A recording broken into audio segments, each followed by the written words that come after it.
Hi everyone, Oscar from Uteguiden here, and today I want to talk a little bit about Avalanche equipment and what you need to bring of Avalanche equipment when you're out skiing in the backcountry, either if it's ski touring or free skiing in a ski resort.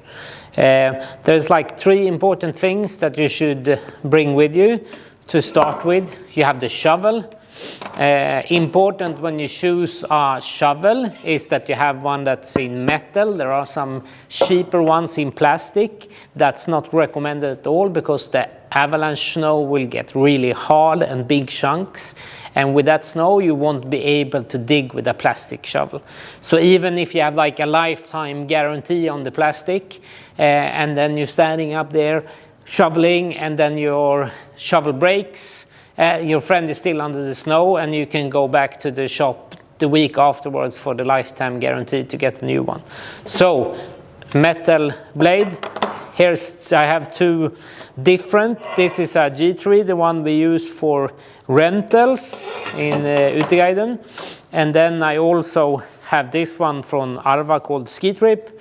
As you can see, this is a little bit smaller than the G3, fits easier in the backpack, but you can't shovel as much snow. So that's something you have to just decide if you want to have a little bit of a bigger shovel or a smaller one. Most of the shovels sold today are like this one, so you can adjust the length of them and put them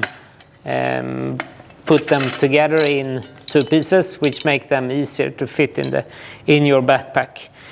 I often look after one specific thing on the shovel blade, and that is that they want to have a flat top of it. And this is just because if it's really hard snow, I can use my ski boot to kick on the shovel blade.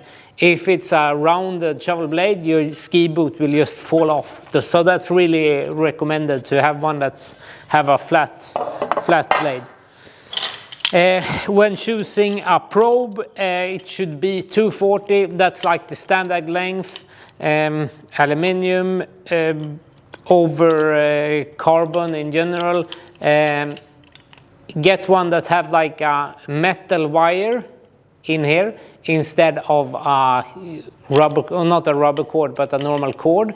Because this one, when you use the probe in the snow, it will get stuck in the snow, and if it's in cord, it will be some slack in the system, which means that it's easy that you just like pull it apart when you're using it. Most of the probes nowadays have like a quick release like this one, so you can easily just throw it out, and then I just pull it, and then it's ready to use. And the same when you want to put it together again, you just push this one.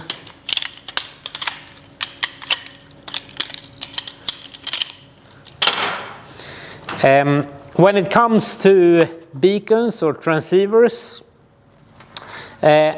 we get a lot of questions. Which beacon should I have? Should I have this one or that one? Which brand is the best? I would say that the best one is always the one that you have trained the most with.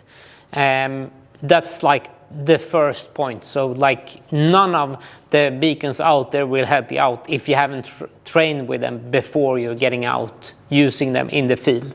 So remember, read the manual. That's actually quite a mantra for us and our guides in Uteguiden, how we should, with all these questions about like when should I switch the batteries, when should I do this, when should I read the fucking manual. That's what you should do. Read the manual, and then you will have the info there. If you're going to buy a new beacon nowadays, it should be a 3 antenna beacon. That's like the most important. The 3 antennas means that it will be much faster in the search compared to an old analog one that's only had like 1 antenna. The second thing I would recommend you to look after is that it have like a mark function. You see this like red dot here. So this means that if you have like multiple victims under the snow, when you reach the first one, dug them up, you can just mark them with a transceiver, and then the transceiver will exclude that signal and start searching for the next one. That's like really easy for the search itself. And I think that will be like the most two important things. All beacons out there are talking with each other, so it's not that if your friend have a Arva, you have to have Arva too, and you can't have a Mammoth or Autovox or whatever. But like all beacons are talking with each other. But that also means that if you don't have a beacon, you won't find your friend if he or she have a beacon. So everyone in the group have to have this equipment: shovel, probe, and the beacon. And as I said here earlier, a lot of questions about when to switch the batteries. All the producers have different recommendations. So I would highly recommend you to just check the manual and see what the producer says. I think Mammoth says 60 or 70% when you're supposed to swap the batteries. On this Arva Evo Fem, the manual says 50%. So read the manual, and hope to see you out skiing in the future. Stay tuned.